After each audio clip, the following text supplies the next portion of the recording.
सलाम वालेकुम भाईजान। जय माता दी बहन जी। बताइए आज इस मुसलमान के घर पे कैसे आना हुआ? अरे वो भाईजान, आना क्या हुआ, तुम्हारी बीवी से बहुत जरूरी काम है। तो तुम्हारी बीवी घर पे है क्या? हाँ हाँ बहन जी हंगी, आ जाओ अंदर।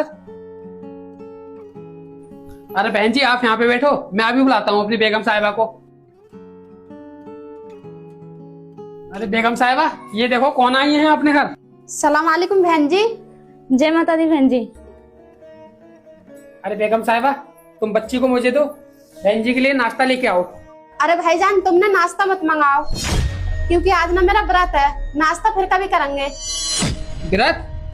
हाँ भाईजान, वो तुम्हें तो पता ही है कि हमने नया घर बनाया है, तो हमने उसी खुशी में ना घर में पूजा पाठ रखा है। पूजा पाठ के साथ साथ हमने कन्या पूजन भी रखा है।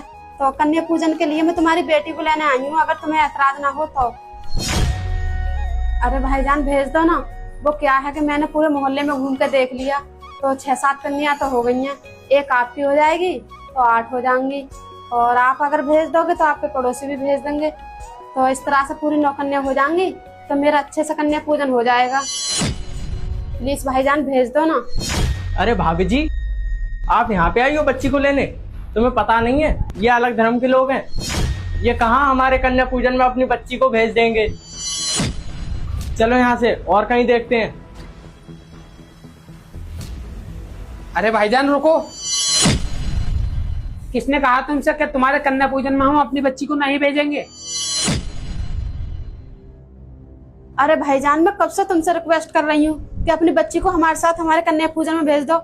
ना ही तो तुमने कोई जवाब दिया है, ना ही तुम्हारी बेगम साहिबा ने।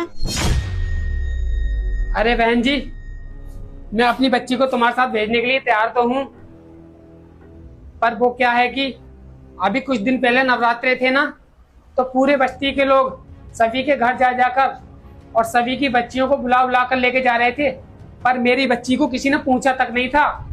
क्यों नहीं पूछा? कि हम दूसरे धर्म से हैं ना, इसी वजह से। तो इसीलिए आपको हमने कोई जवाब नहीं दिया।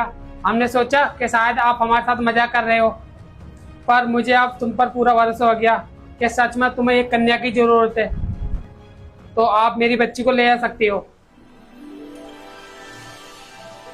क्या भाईजान सच में? हाँ हाँ बहन जी सच में। बेगम साहिबा बच्ची को दे दो। भाईजान पता है क्या है, बनाने वाले ने तो हमें कोई फर्क नहीं किया है। उसने तो हम सबको एक समान ही बनाया है, इंसान। और इंसान ने ही आपस में धर्म बांट दिए, जैसे कि आप मुसलमान हो गए, मैं हिंदू हो गया, कोई सिख हो गया, कोई ईसाई हो गया। जब बनाने वाले ने ही हमें कोई फर्क नहीं किया है, तो इंसान इंसान में फर्क क्यों समझता है? भाईजान इस बात को मैं सोचता हूँ ना, तो मुझे बड़ा ही दुख होता है। हाँ भाईजान, दुख तो मुझे भी होता है जब ये बात सोचता हूँ। जब हमें बनाने वाले ने ही फर्क नहीं समझा, तो हम इंसान इंसान में फर्क क्यों समझता है? और पता है भाईजान, ये जाति धर्म तो हम खत्म कर नहीं सकते, पर हम इंसान इंसान में भेदभाव जरूर खत्म कर सकते हैं। और पता है वो भाईजान कैसे? हम आपकी रेस्पेक्ट करें और आप हमारी रेस्पेक्ट करो, हम आपके त्योहार मनाएं और आप हमारे त्योहार मनाओ। इस तरह से इंसान इंसान में कोई भेदभाव नहीं समझेगा। हाँ भाईजान, बात तो बिल्कुल सही कह रहे हो तुम।